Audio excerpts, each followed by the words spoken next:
Breaking news po mga kababayan. Kung Ronaldo Puno, pinagtanggol si BP Sara. Binakbakan si Luistro, si Dilima at si Terry Ridon. Nako po mga kababayan. Sabi ni Puno, ba't tayo nag-iimbestiga? Wala naman si BP Sara. Wala naman tayong gigisain. Wala namang ebidensya. Ano ang ginagawa natin? Pahiya ang mga kongresmang Dorobo. Pahiya ang mga maletagang dito. Napaiyak na lang si Luistro. Pahiya sa taong bayan. Ayan ang sinasabi ng mga taong bayan, mga kababayan. Bakit anong ginagawa niyong mga congressman kayo? Sa tindi ng hirap ng mundo, tumataas ang presyo ng krudo. Mga bilihin, pamasahe, nagtataasan na. Naghihirap na ang taong bayan. Bakit impeachment ang inaatupag nyo? Mga bobo, sabi ng mga tao, mga kababayan. Kaya si Puno, pinagtanggol si BP Sara. Panoorin po natin mga kababayan. Ito po. Parang babaliktad na si Puno talaga. Gusto nang suportahan si Inday dito. Ito po mga kababayan ko. Panoorin po natin. Paano sumabog sa galit si Puno? Thank you. The Honorable D.S. Puno. Thank you, Madam Chair. I refer back to the comment earlier by Congressman Diokno, which I think is very important, that we try to be sensitive to any actions that the committee takes that might open us to questioning on the higher judicial levels. We are in a hearing today. Hearings usually result in committee reports. Committee reports that will not have a judgment, that will not have any statement on the true veracity of any evidence that is presented here, because that is the work and job of the Senate, in my belief. No? So the final report that comes out is not a decision, it is not a judgment, it is a committee report that is forwarded to the Senate and recommending a trial. So I believe that the distinction between whether we are having a trial or not should begin there. And that is where we should rest it, not on the dictionary meaning of trial and so on and so forth. So the use of these terms, while sometimes unfortunate, does not result in nullifying the importance of these proceedings. So even the evidence that we review here, we will examine so that we do not send to the Senate meaningless evidence. It must be evidence that is germane to the complaints that have been filed, and it must be evidence that we have verified to be real facts and not just allegations, not just versions of the... Kita nyo mga kababayan ko, sinasabi ni Kong Puno, ni Ronaldo Puno, na chairman ng NUP, na talagang kumalas na ito kasi ayaw niya na eh. Pagka sumapit at isinumiti itong impeachment complaint na ito, kailangan ng verification, kailangan ng mga ebidensyang patunay na may kasalanan si Sara Duterte. Hindi mga marites-marites lang, hindi yung mga agam-agam lang. Kailangan ng matinding ebidensya dito, kundi mapapahiya tayo, sabi ni Puno. Isang nakakita na si Sara ang maglalahad ng ebidensya, mga bobo. Sabi ni ng mga tao dito, nagagalit na sa mga congressman na ito, na talagang walang inatupag kundi impeachment ni Sara Duterte. Ang hirap-hirap na nga ng bansa natin. Nagkakadigmaan na sa gitnang silangan. Nagkakaubusan na ng LPG, gasolina. 110 plus liter na ang diesel ngayon. Mga honto-honta, de bobo. Yan ang sinasabi ng taong bayan na galit kay si Puno. Nagwala na dito. Eto po mga kababayan ko. Sinasabihan niya sila, Dilima, kailangan ng facts dito. Kailangan ng mga ebidensya para matibay, para hindi mapahiya ang Kongreso. Kita niyo si Puno. Mukha pa lang niya, nanggigigil na talaga. Tignan niyo po. Truth, but something that we all know is actually the truth, because why would we send it to the Senate if we do not believe that that is the case? So I believe that if we clarify this in the course of our proceedings, that we are not judging any testimony, but merely verifying it for purposes of accuracy, relevance to the complaint that has been filed, and so on, and come out with a committee report in that manner, I don't think that this committee can be accused of conducting a trial, Madam Chair. Madam Chair. Ayan, si The Dilima. Honorable De Lima first and then the Honorable Rodriguez. Rodriguez George. Yes, Madam Chair, just a brief reaction to the manifestation of the Honorable Representative Puno. Ayan na. Just to be very clear, Baka what na. will be transmitted to the Senate is not the committee report. What is to be transmitted to the Senate is the articles of impeachment already. The committee report from this committee will be transmitted to the NBank for consideration of the recommendation, for the consideration and approval of the recommendation of this committee, whether probable cause exists or not. So let's just be very clear about it. And Madam Chair, I noticed that the ground rules, the guidelines distributed to us does not yet reflect the amendment. So if we can have, please, The copy committee reflecting- secretary is directed to reflect or include the amendment that was approved already in the approved ground rules. Thank you. O, kita nyo mga kababayan, pinagpipilitan ni De Lima. Diba? O ano masasabi nyo? De Lima 6 clarification. Is BP Duterte waiving her right? Hala ka, mga kababayan. Pinahiya sila ni Sara Duterte. Makati na patol sa driver, drag queen, De Lima, hala ka, sabi ng mga tao. Sabi ni katrabahador. Diyos ko, Laila, di namin malilimutan na nakulong ka dahil sa protector ka ng droga. Dilimaw na pumatol sa driver, hala ka, katrabador. Bayad na bayad ang mga mukha, 2 million, hala ka. Move to Senate, kakapal ng mukha ng mga bayad na 2 million, hala ka, sabi ni katrabahador. Totally Duterte solid. Buong bansa, buong bayan, buong mundo, maka Duterte. Hala ka, yari kayo. Palautang, Luistro, hala ka. Totally Duterte solid.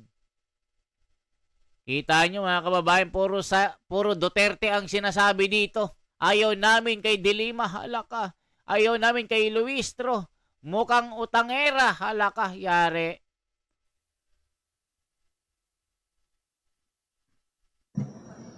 Are you finished with your manifestation, Honorable De Lima? Madam Chair, another point. Can we have a confirmation from the committee secretariat that indeed respondent Sara Duterte and her counsels were duly notified of today's proceedings?